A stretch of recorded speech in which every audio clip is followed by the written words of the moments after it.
This is double no lifts, and for double no lifts you are going to need your yoga block and your yoga strap, and you may have noticed that we have the return of the towels.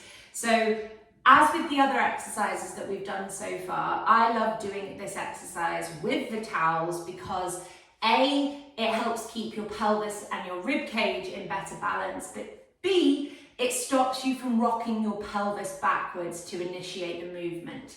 So helpful tools, use them if you can, but be prepared to drop them if you get any elevation of pain due to using the towels.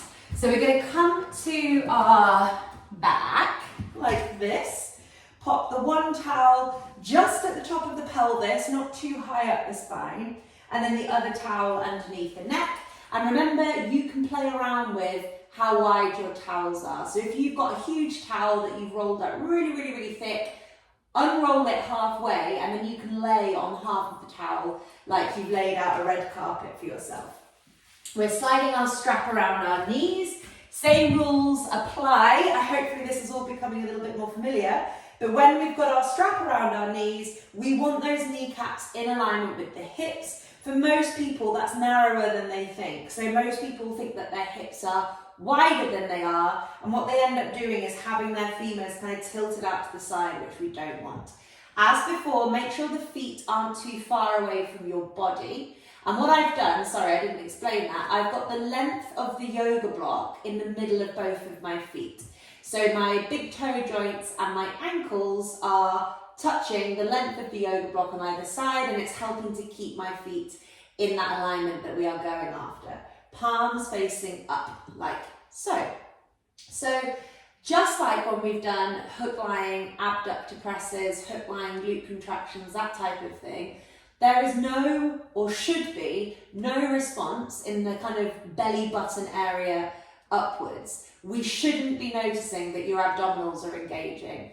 There shouldn't be lower back pain. There shouldn't be a rocking of the pelvis. There shouldn't be an elevation and lifting of the rib cage. I say shouldn't so much, but people compensate in weird and wonderful ways. So try and keep an eye on if anything in your upper body is trying to compensate.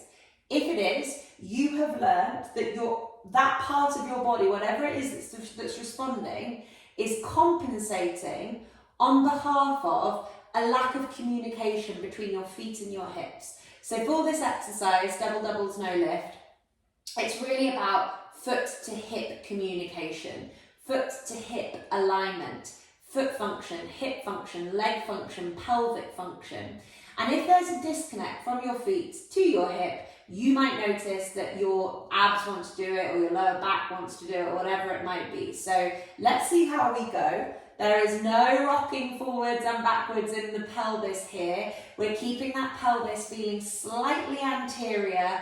The rib cage stays on the floor. So anterior doesn't mean rib cage lifted. The rib cage is grounded. The pelvis rolls forwards. Big toes and ankles touching the block. If you have bunions, do your best to keep in contact with both ends of your feet.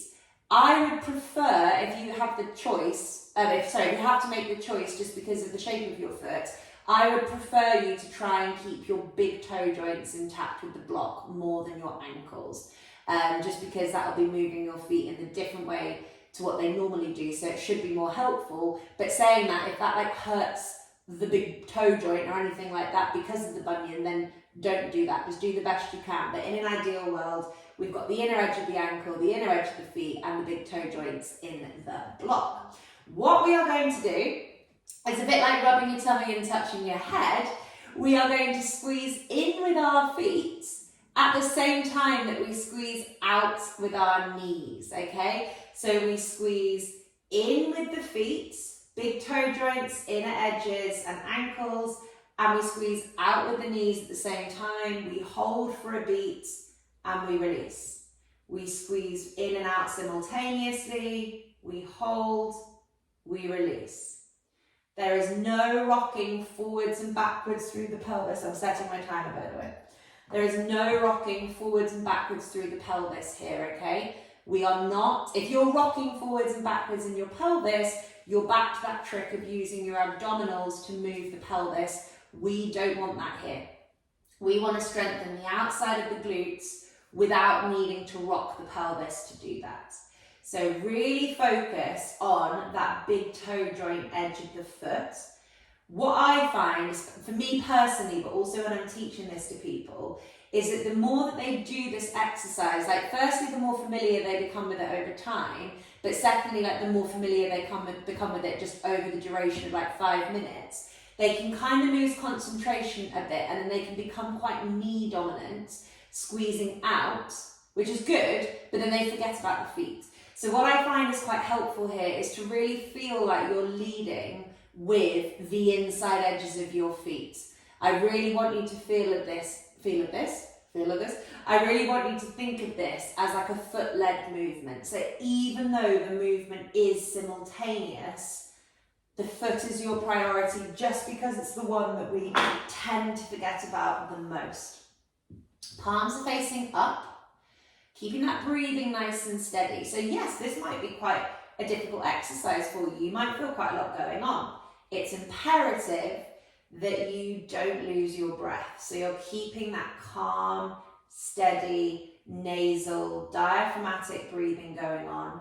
The belly is completely relaxed. There is no job here for this belly whatsoever. The pelvis stays still. We're not rocking that pelvis forwards and backwards. The movement that we are doing is we are squeezing our knees outwards, which is hip abduction. So we're waking up the abductors, which we've done before.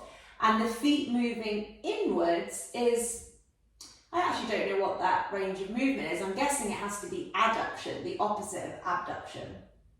If anyone watches this and knows, let me know. But the feet squeeze in that straight line, and we're realigning the feet out of their kind of normally externally rotated position.